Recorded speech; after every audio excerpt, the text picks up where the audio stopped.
This story is sponsored by Surfshark VPN.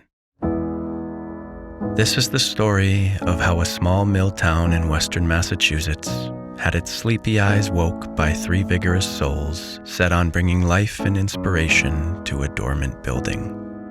How their friends and family lent a hand along the way, how folks stopped and smiled and wondered, and how in the end, their dreams may have been too big for their own good.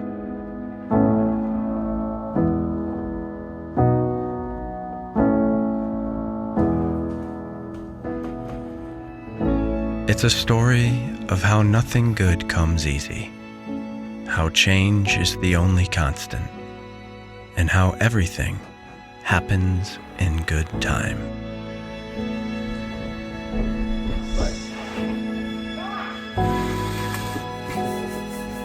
That was the most horrendous work day. There was so much coming in clientele-wise and that it just wasn't feasible working in a 400 square foot apartment. We'd go on trips across the country, shoot commercials, come back, edit for weeks on end. And there was just one day where he looked at me and he was laying on the couch and he said, "I can't do this anymore." We were driving around and we saw the for rent sign. Everyone in town knew it. It was the Brown Oil building. It wasn't dilapidated, but it was pretty bunk. It's cool. It's cool. What do you think about the juxtaposition of the business? The business that was used to be here was a oil company. So that fuel. So 33. What street is Park. this? John? Daily. Oh, is this his daily hour? This could be our office. Imagine that. Yeah. Daily, yeah. That's a cool name. 33 Daily. I like this room. That's a good head-on to room, if you will. It'd be like weeks of renovation, but it'd be so much fun. We had pretty much secured the space. We were starting a company, a production company, and there was one person that I knew I wanted to call. It was surrounded by a bar, a diesel repair shop, post office, old apartments, and a liquor store. Yeah, you're coming. Come on.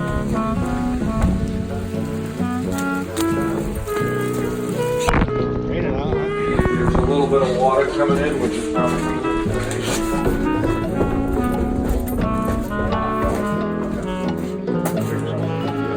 The turn on box thing.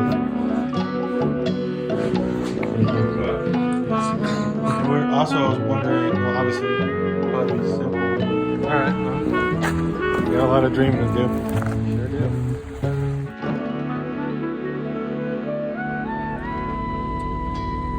It's like November renovations.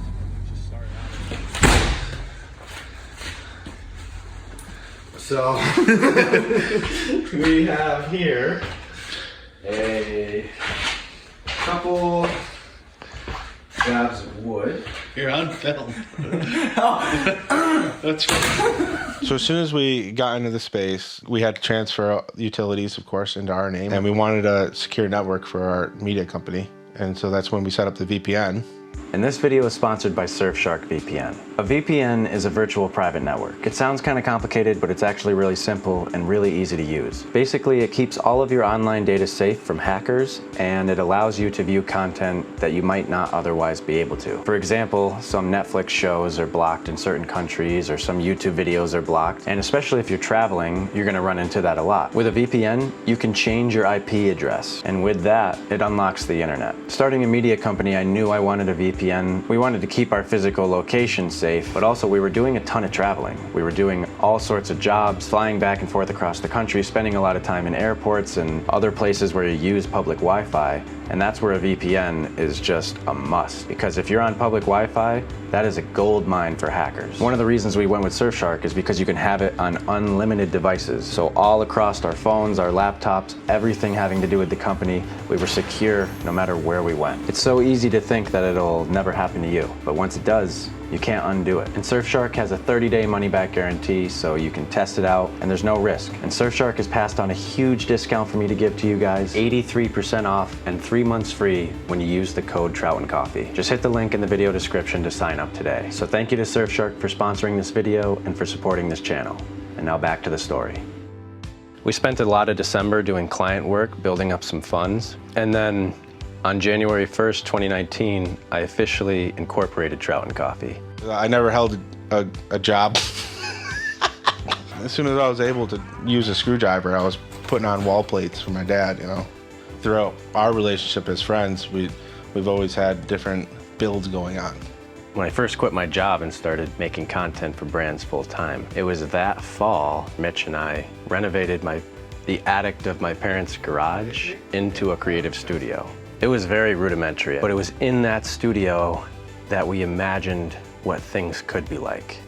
We wanted, which seems really unreasonable when you think about this building and the state that it was in, this very modern feeling, bright, open, ad agency-like office. If we're gonna do it, let's just do it. We're gonna do it right. We took the whole ceiling down the first day. We wanted a space that was a true base camp where we could store all our gear, where we could edit, create, and where we could bring clients. So it had to be more than just a blank room. It had to have character and be an experience. We had to finish this office on this unreasonably tight deadline for a team that has never done anything like this before. He was 19. It was really funny watching Kyle and Hunter learn how to use the tools. And at the same time, the real goal was to be a media company. So there was really this interesting contrast at all times. Instantly, the place was a mess. And I recently just got my Volkswagen van, my truck. There was always old vehicles out front. You know, being a small town, everyone's wondering what's going on. Most of this happened in the winter too. So it was freezing in there, and you'd show up with your jacket on and a coffee and turn on the radio and just get to work on whatever the day's task was.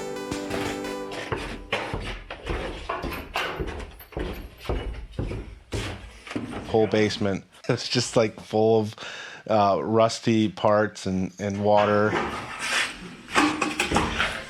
I knew that it was going to be a lot of work. I did not know how involved we would get and ultimately how much money it would cost. The landlord was a really laid back and cool guy, and he was open to letting us do whatever we wanted. I had budgeted in the beginning. I was like, we can probably spend like 25 grand, make ourselves a nice office that we can be proud of and bring clients into. It was a double-edged sword though. The possibilities were endless and we chased them all. Chaos.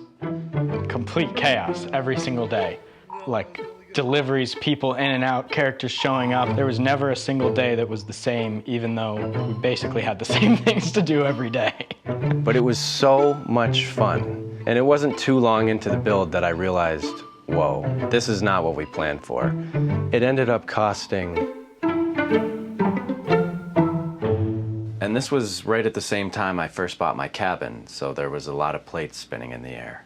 So during the construction of the office, we still had to make money. We're flying across the country, leaving on a Sunday, coming back on a Thursday, dumping our media, trying to chop it up as quick as we can, leaving again another Sunday. Like, didn't leave a lot of time for building. The main office that we were working on was in disarray all the time, and it was not somewhere that you could actually do work at the moment. It took a lot of coordinating to make this all happen. I had to get Mitch a new apartment, and then Hunter moved up from Connecticut into his old one, and then I was covering their expenses and their rent until I got him on payroll. There was a point where I was paying for like 3 apartments and 2 offices, but I did it for my friends. I wanted to create something for all of us. We started working out of Hunter's apartment. We had computers set up everywhere, all our gear strewn about. And so another space was acquired just up the street. You know, I mean, beautiful, all finished. Could have easily worked out of there. Are you kidding me? Overlooking the waterfall. Had that place been for rent before we got the brown oil place, it would have been perfect. We wouldn't have had to do any renovations, saved so much money and time. But that wasn't the game we were playing. I can't see anything.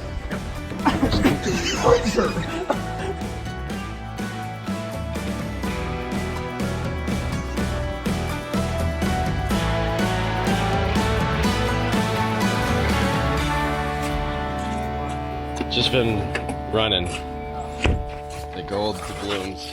We'll grab the beer and we should be in business here. Oh my God, Jed. Sounds good, huh? Isn't it addicting to build something and see it come together? And then when you see it come together and realize that it's possible, anything feels possible. Exactly. And especially if you're a creative person, I think you have nonstop ideas. And in a town like that, there's so many empty spaces and unique people and things that you can pull together to make that happen. So it does become exciting to think about that all the time. It's a video. Welcome home. Yeah, there's our house.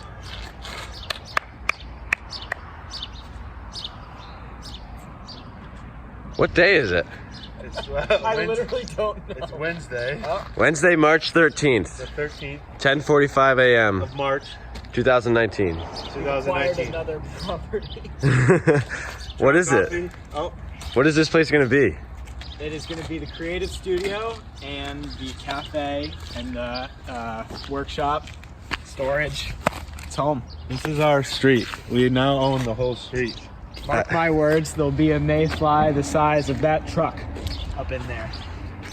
There'll be board and batten with green roof, corrugated steel. We all just get plowed by a crane truck. I would say that the team got very carried away. And each new day there was a new, incredibly complicated, purely aesthetic addition that we would want to bring in that was expensive, time-consuming, and oftentimes not something we were able to execute on the first try. It's what made it special, but it's certainly what added a lot of time to the project. So.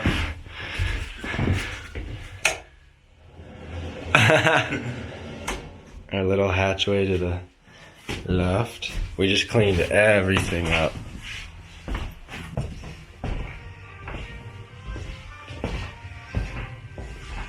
This place is insane.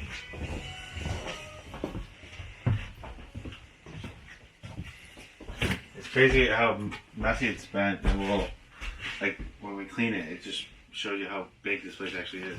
It does. This feels so much bigger over here.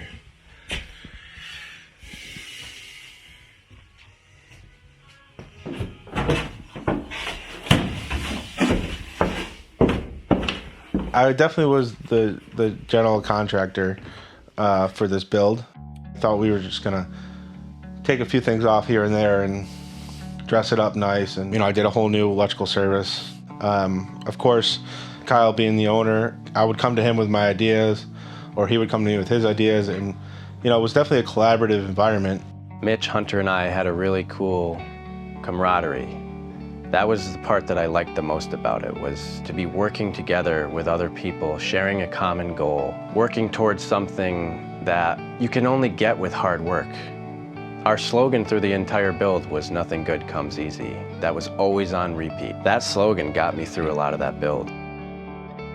We worked through the winter and into the spring. We got the door open, we're building, and so everyone's walking by wanting to peek in and see what's going on.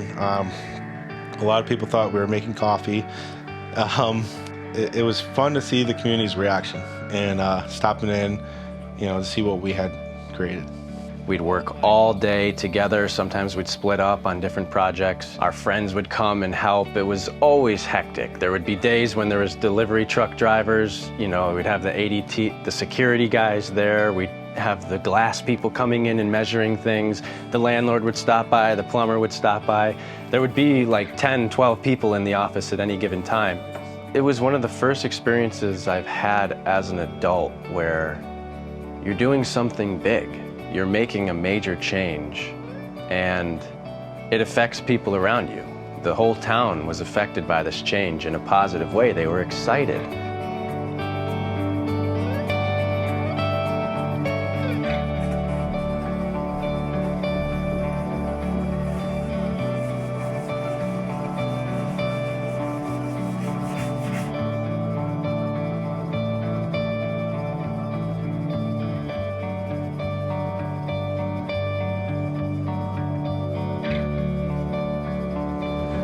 My area of trajectory will be up and over.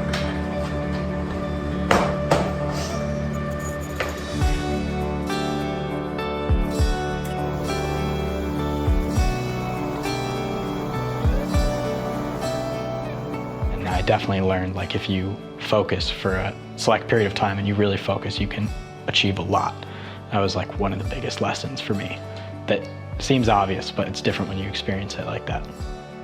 The walls painted with the trim on it, it's like starting to, you know, see what it actually will look like. We thought of these ideas. To see it all come together, it was like once you started seeing the trim being laid out, it was kind of magical.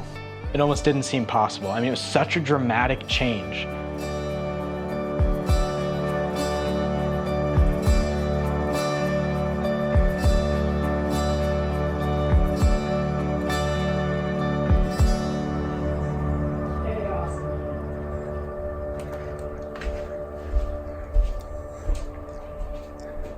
It's gonna be so crazy to look back at this video. It's already insane to look back at this stuff from when we first got this place. Just Loctite and like foam and Windex. And food is mixed in there. That fits there. this is the sound. This is the studio. One layer of soundproofing. No desk, no nothing. This is the garbage. Our new Sonos that looks like a rat's nest of wires.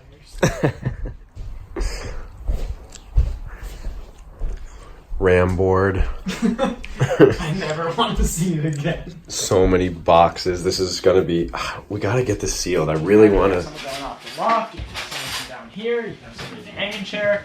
Mitch is cooking. Well, he's not. He's Yeah, I'm grabbing actually silverware. preparing a hummus dip with pita for all of us. Are you really? Wow, Yeah. the green light out there looks so good. What a crazy spot. Thanks for cooking it. Yeah, thanks, man. Sorry, it didn't go very well, but Why? oh, for my finger, it was a little dark out. I couldn't see. You know, I got a fork for a spatula. I think it went pretty well. There's a couple things against me. We got food on the table, so it's A couple like, things against me. Maybe one of those places are. I think it was 3 to 4 months of really intense work. And that's like 12 to 16 hours a day in this one building, tackling every single little task. I mean, we could have theoretically done this a lot quicker, but there's a very specific way that we wanted it to come out. We worked tirelessly into the evening. Sometimes Kyle and Hunter were here till 11, 12 o'clock. We all had this drive to get it done and keep going after the dream. Some people don't really realize that when you're working for yourself, you know, you have to devote your whole time to that in order to get, you know, where you want to go.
We had the hanging chair. We had the glass wall. We had all the live edge maple from Mason, and he made the table, he made the divider, the sink, my desk, the kitchen with the slate floor, and then the ladder through the bathroom up to the loft.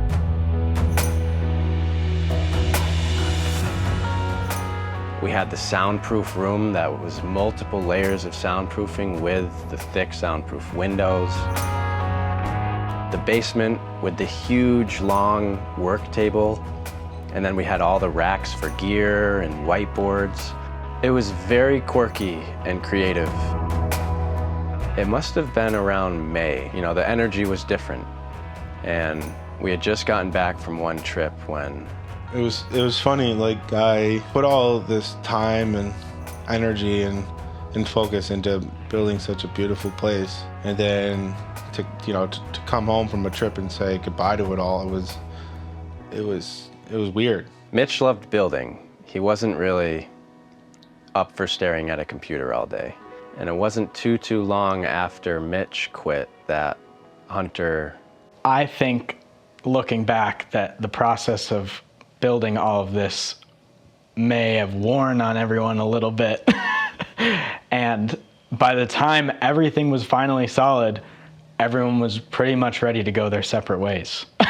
Which was interesting because it started as a media company, but what we really did is flip an old oil building, and for no sort of, it wasn't a business decision, it was just kind of, we all did this project together, which in a way is really cool and became this thing that I never would have expected, and I've taken more lessons from than almost anything else. The funny thing is, by building that office and having employees, I had just created a new 9-to-5 for myself. So the production company kind of fizzled out, but it was really just the beginning of Trout and Coffee as you know it today. We had finished most of the inside, but the outside was not done yet. I wanted to do flower boxes around the whole thing. I wanted to do over the backyard and paint sides of the building, and there was still a lot left to do. And I got to work. I spent the rest of 2019 doing client jobs and trying to make back some of that money. And that's when the office really started to take shape. And that was around the time that I met Noah.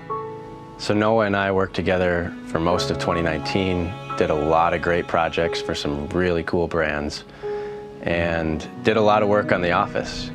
And that was around the time that I started doing work in my cabin and stuff like that too. And then in 2020, the pandemic happened, and that was when I started doing YouTube full-time.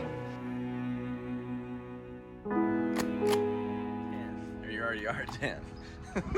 You're ready for this summer. Later in 2020 is when I met Allie, and it must have been sometime during 2020 that the office turned into a greenhouse. There were plants everywhere in there, and it was fun to watch it fill up with photos all over the walls, film photos and gear and merchandise for Trout and Coffee, and like, you got to watch it come to life each time you would step back into it.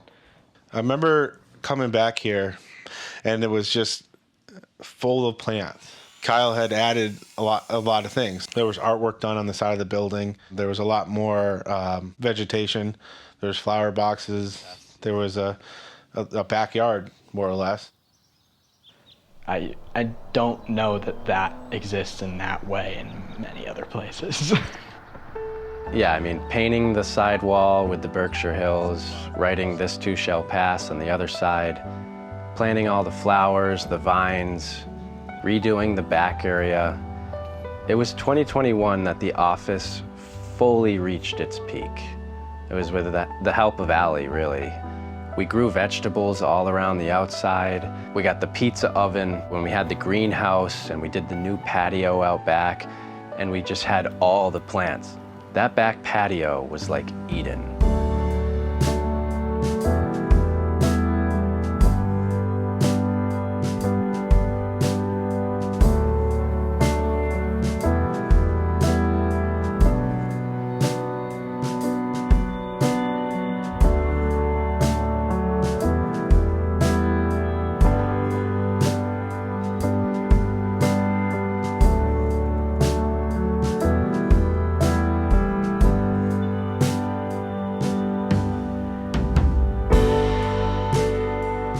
And it was really fun, a lot of those days, you know, long days in the office. Allie was starting her business in the basement.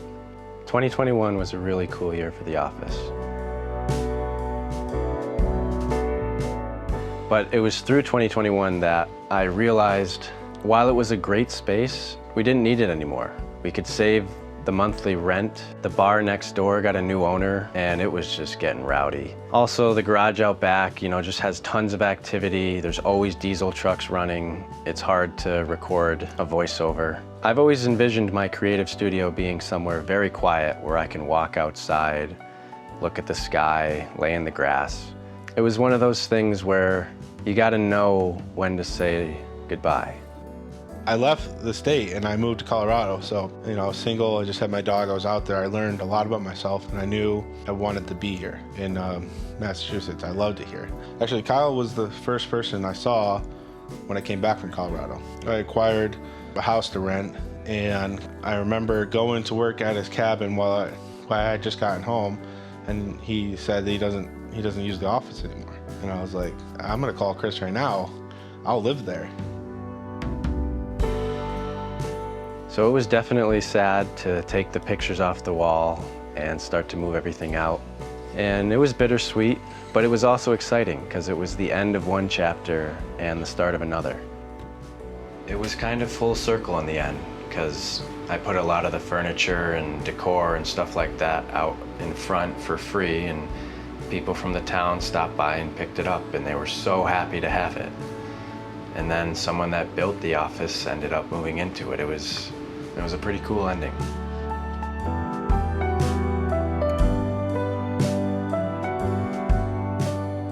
If I could do it all again, I would do it very, very differently. But that said, I don't regret the way that it happened because it taught me so much. I'm almost not too attached to it. Like, it felt like that was that chapter, that's what needed to happen. And then after a while, it wasn't time for that to be part of the story anymore. And it's actually pretty cool to think about what it was, what it became, where it is now, and what'll happen next. Like, it just continues to evolve and really illustrates how nothing does ever stay the same.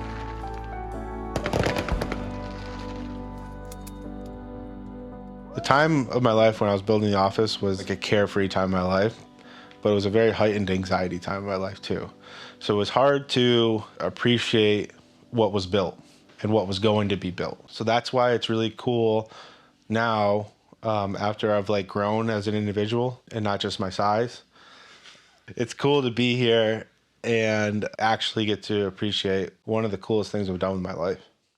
If anyone out there is thinking about starting a similar journey, my advice would be, yes, you do want a dedicated space for your creativity, but don't go overboard in the beginning. Make it yours. Do invest into it, because that makes you want to actually use it. But think twice on every decision. Do you really need a glass conference room wall? I guess the one piece of advice I would give is there are so many times when it would have been easy to stop, or to call it, or to take weeks and weeks off, and would have really slowed it down and lost momentum. And what I would say is keep going, start to finish, and just push right through and get it done. It was a pivotal point in my life. It was a time period I'll always look back on and smile. A time period that I cherish, and a huge part of what made me who I am. And though the boys went their separate ways, the building remained, and it was home to endless life, ideas, creativity, and conversations through the years.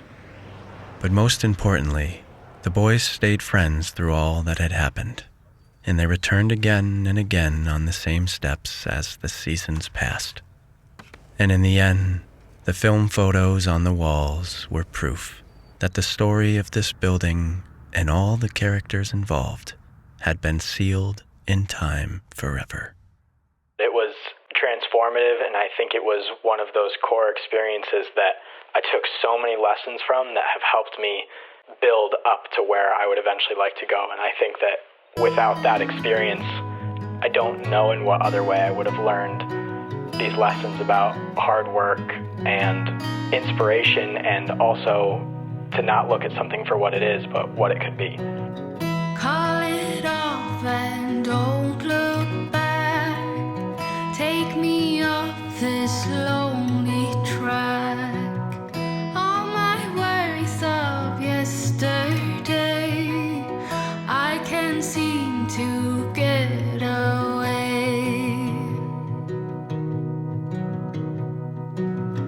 We were golden, turning blue. I thought you could see it too. Through our hands it slipped away. We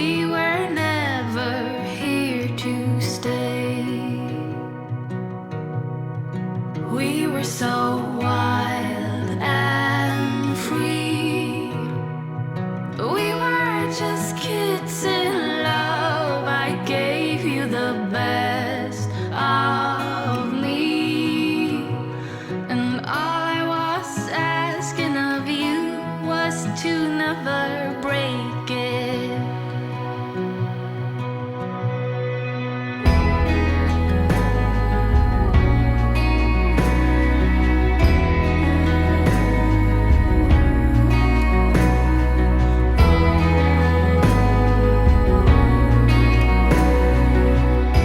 It's one thing to talk about something and to sit there daydreaming, but to go out and do it, it's a totally different thing.